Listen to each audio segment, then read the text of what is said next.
निसर्गाच्या कुशीत बसलेले कोकणातील हे शिव मंदिर तुम्ही पाहिले आहेत का? या मंदिरातील शिवलिंग हे हजारो वर्ष पाण्याखाली होते. आता हे शिव मंदिर नेमकं कुठे आहे ते जाणून घेऊ. देवगड पासून 11 किलोमीटर लांब पोखरबाव गणपती हे मंदिर आहे.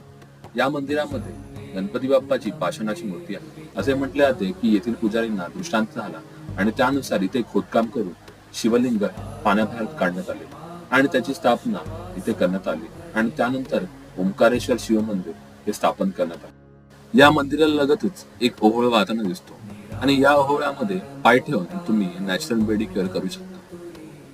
गावापासून आडवाटेला असलेले मंदिर, पाण्याचा संत वाहणारा प्रवाह, पक्ष्यांचा चिवचिवाट असे सुंदर वातावरण येथे पाहायला मिळते. या मंदिराच्या बाजूलाच एक डोंगर आहे, मात्र त्याला नैसर्गिकरित्या एक छिद्र पडले आहे. त्याला खालून एक ओढा वाहत असतो.